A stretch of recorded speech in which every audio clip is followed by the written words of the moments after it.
بسم اللہ الرحمن الرحیم۔ السلام علیکم۔ پاک نیوز 91 میں خوش آمدید دوستو، چینل کو سبسکرائب کریں اور بیل آئیکن کو ضرور دبائیں تاکہ ہر ویڈیو آپ کو وقت پر ملے۔ اس ویڈیو میں ہم آپ کے سامنے وہ تمام پیشن گوئیاں رکھنے جا رہے ہیں، اس کو پیشن گوئی سمجھ لے، خبر سمجھ لے یا تجزیہ سمجھ لے، جو ڈاکٹر شاہد مسعود صاحب نے اپنے پروگرامز میں کیے تھے۔ یہ ایسے پیشن گوئیاں جس میں بہت ساری حرف بحرف ثابت ہو چکی ہے اور مزید ہونے جا رہی ہے۔ ہم نے پوری کوشش کی ہے کہ تمام پیشن گوئیاں آپ کے سامنے پیش کریں، لیکن اگر ہم سے کوئی بھی خبر مس ہو گئی ہو یا اس ویڈیو میں کور نہیں کر پائے تو کائنڈلی آپ لوگ کمنٹ سیکشن میں ضرور بتائیں اور کمنٹ سیکشن میں ڈاکٹر صاحب کے لیے دعا کریں کہ وہ جلد از جلد جیل سے رہا ہو جائے۔ اس کے بعد آپ لوگ خود ڈیسائیڈ کریں کہ ڈاکٹر شاہد مسعود صاحب کے خلاف بدماشیاں کیوں اکٹھی ہو گئی تھی اور ڈاکٹر شاہد صاحب آج جیل میں کس وجہ سے ہیں۔ بدماشیاں جو ایک دوسرے کی جان کے پیچھے پڑے تھے وہ سب کے سب ایک ساتھ مل کر ڈاکٹر صاحب کے پیچھے کیوں پڑ گئے۔ ڈاکٹر شاہد مسعود صاحب جو مرد مجاہد ہے، جو بدماشیہ کو زبردست کرنے والا انسان، جنہوں نے بدماشیہ کا جینا حرام کر رکھا ہے صرف اور صرف اس ملک کے بہتری کے لیے، عوام کے بہتری کے لیے۔ تو چلے سب سے پہلے ان کی ساری پیشن گوئیاں رکھتے ہیں، اس کے بعد مزید کچھ باتیں ڈسکس کریں گے۔ سب سے پہلے ڈاکٹر شاہد مسعود صاحب نے 8 ستمبر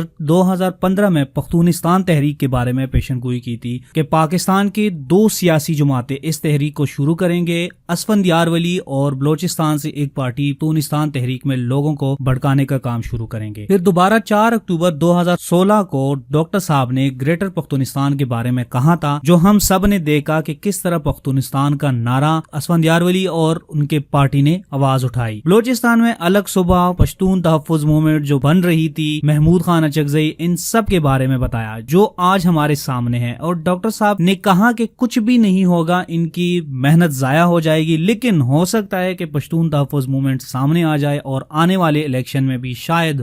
1-2 سیٹس پر پارلیمنٹ میں آ جائے۔ تو دوستو ہمارے سامنے آج وہ ہے کہ کس طرح انہوں نے پشتون تحفظ موومنٹ کے لوگ پارلیمنٹ میں ہیں، محسن داوڑ وغیرہ۔ اس کے بعد پاناما کا کیس جب شروع ہوا تو ڈاکٹر صاحب نے کہا کہ اس میں صرف نواز نہیں، اس میں حسن، حسین، مریم نواز، کیپٹن صفدر بھی انوالو ہوں گے اور ان سب کو سزا ہوگی۔ اور پھر کہا تھا کہ نواز شریف نااہل ہوں گے جمعے کے دن اور ان کی نااہلی 10 سال کی ہوگی۔ نواز شریف عمران خان کو پیسے آفر کریں گے، بہت بڑی رقم آفر کریں گے، لیکن عمران خان ریفیوز کریں گے اور نواز شریف سیدھا نااہل ہوں گے، پیپل پارٹی ساتھ نہیں دے گی، زرداری پیچھے ہٹ جائے گا اور باقی تمام پارٹیز بھی ساتھ نہیں دیں گے۔ دوستو نواز شریف کے نااہل ہونے کے پیشن گوئی ڈاکٹر شاہد مسعود نے پاناما فیصلے سے 3 دن پہلے کی تھی، اور اس کے علاوہ جو پیسے کی بات تھی وہ عمران خان نے خود ایک جلسے میں کہا کہ کتنے پیسے آفر کیے تھے نواز شریف نے، اور بعد میں ہم نے دیکھا نواز شریف جمعے کے دن نااہل ہو گیا، مریم نواز، کیپٹن صفدر سب کے سب جیل چلے گئے۔ اس کے بعد حدیبیہ پیپر مل کیس بہت جلدی اوپن ہوگا جس میں اسحاق ڈار کا نام آئے گا اور وہ ملک سے فرار ہوگا۔ اب دوستو دیکھیں آپ لوگوں کے سامنے اسحاق ڈار اس ملک سے فرار ہے۔ اس کے بعد سندھ گورنمنٹ کی باری آئے گی، سندھ گورنمنٹ میں زرداری کے خلاف بہت سارے کیسز اوپن ہوں گے، زرداری کے اوپر کیس اوپن ہوگا جس میں وہ مکمل پھنس جائے گا۔ اسٹیبلشمنٹ کے خلاف جھوٹے افواہیں پلانا شروع کرے گا سندھ حکومت، نواز، زرداری، یہ سارے مل کے اسٹیبلشمنٹ اور پاک آرمی کے خلاف پروپیگنڈا شروع کریں گے، فوج، عدلیہ اور خفیہ ایجنسی کے اوپر حملہ کریں گے، جعلی اکاؤنٹ سامنے آئیں گے، منی لانڈرنگ پکڑی جائے گی، ایان علی سب کے نام ایکسپوز کرے گی اور اس کو آزادی ملے گی، اس کے اوپر نرمی ہوگی، لیکن وہ آصف علی زرداری کے خلاف ہو جائے گی۔ ایان علی کے بارے میں ڈاکٹر شاہد مسعود نے سب سے پہلے خبر دی تھی کہ وہ منی لانڈرنگ میں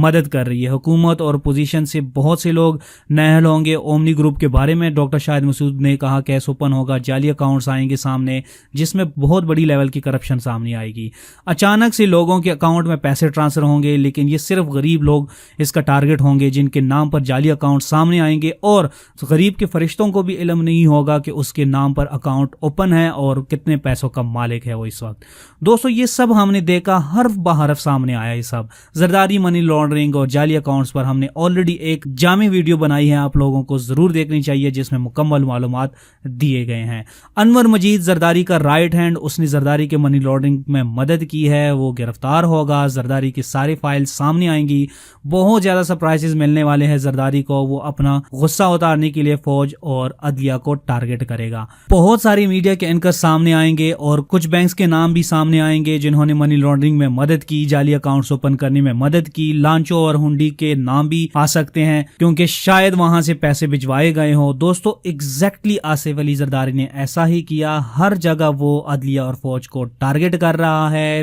سمت بینک اور سندھ بینک بھی سامنے آئے ہیں، ہنڈی اور لانچوں کی مدد سے پیسے باہر بھجوائے گئے ہیں۔ یہ ساری کی ساری پیشن گوئیاں جو ڈاکٹر صاحب نے پہلے کی تھی وہ ساری کی ساری سچ ثابت ہو گئی۔ شہباز شریف گرفتار ہوگا، اس کے خلاف وعدہ معاف گواہ سامنے آئیں گے اور وہ شہباز شریف کے سب سے قریبی لوگوں میں سے ہوں گے۔ اس کے بعد لوہے کی چنوں والا سعد رفیق کی باری آئے گی، سعد رفیق کے خلاف وعدہ معاف گواہ سامنے آئیں گے، احتساب کا عمل ہوگا جو ہر پارٹی کی طرف جائے گا اور اپوزیشن میں سے بہت سارے لوگ نااہل ہوں گے اور جی آئی ٹی بنے گی، نیب تیزی سے کام کرے گا۔ نواز، زرداری، شہباز، سعد رفیق، اسحاق ڈار، مریم نواز، کیپٹن صفدر، یہ سب نیب اور عدالت کے ٹارگٹ پر ہوں گے۔ نواز اور حکومت کے درمیان ڈیل کرنے کی کوشش کرائی جائے گی لیکن نواز کا ساتھ کوئی نہیں دے گا، بہت قریبی لوگ پیچھے ہٹیں گے۔ سانحہ ماڈل ٹاؤن کیس اوپن ہوگا، اس میں اہم پیش رفت ہوگی، عابد باکسر سب کچھ اگل دے گا، پکڑا جائے گا، سارے نام سامنے آئیں گے، کس کے کہنے پر ٹارگٹ کلنگ کرتا تھا، رانا ثناء اللہ کا نام سامنے آئے گا، فواد حسن فواد، احد چیمہ اور سندھ کے فضل، ذوالفقار سلوانی، صادق میمن سمیت تمام بیوروکریٹ جیلوں میں جانے والے ہیں۔ دوستو یہ ساری پیشن گوئیاں جتنی بھی اوپر ابھی میں نے بیان کی، ڈاکٹر صاحب ایگزیکٹلی وہی اور ہے۔ کس طرح سعد رفیق اندر گیا ہے جیل، شہباز شریف جیل میں ہے، اسحاق ڈار ملک سے فرار ہے، کیپٹن صفدر یہ نیب تیزی سے کام کر رہا ہے، کون کون اس کے ٹارگٹ پہ ہے،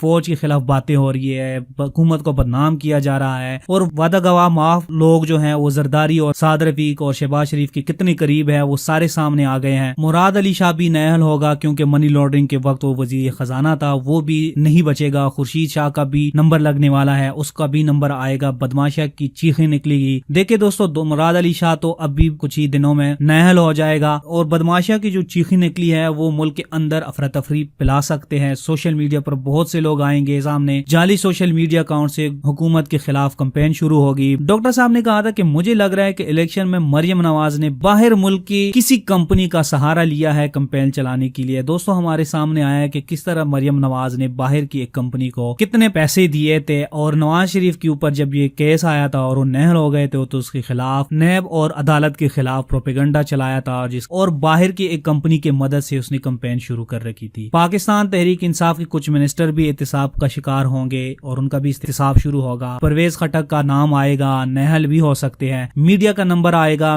میڈیا جو قومی ترانہ پیسے لے کر چلاتے ہیں ان سب کا بہت برا زوال آنے والا ہے۔ عزیر بلوچ کا لنک باہر ملک ایجنسی سے نکل آئے گا۔ دوستو ہم نے دیکھا حسن اور حسین نے پیسے دینے سے منع کیا تھا نواز شریف کو اور عزیر بلوچ کا بھی لنکس نکل آئے تھے، میڈیا میں جتنے بھی لوگ تھے ان کی بھی شامت آ گئی ہے، بہت زیادہ اینکر جو تھے نیوز اینکر وہ چھوڑ کے چلے گئے ہیں، سیلریز کم ہو گئی ہے، احتساب شروع ہو چکا ہے سب کا۔ اور اس کے بعد ڈاکٹر صاحب نے کہا کہ زرداری کی باری ٹرائل کے بعد آئے گی، غیر قانونی طریقے سے قبضہ مافیا کے خلاف آپریشن شروع ہوگا، بحریہ ٹاؤن کا مالک زد میں آ سکتا ہے اور پروجیکٹ کے اوپر جتنا بھی اس کے اوپر بھی جی آئی ٹی بن سکتی ہے، ملک ریاض ڈیم کے لیے پیسے دے گا، آفر کرے گا، اگر پکڑا جائے اور اس کے اوپر کرپشن ثابت ہوئی اور وہ قبضہ مافیا گروپ کے ساتھ اس کی کوئی بھی لنکس نکل آئے تو وہ ڈیم کے لیے پیسے دے گا، لیکن بہت بڑے لیول پر قبضہ مافیا سامنے آئے گا۔ زرداری کے خلاف وعدہ معاف گواہ ان کے اس کے اپنے لوگوں میں سے نکل آئیں گے اور وہ مکمل سپورٹ کریں گے حکومت اور نیب کو۔ میڈیا کی باری آنے والی ہے، میڈیا میں بہت بڑا انقلاب آئے گا، صحافی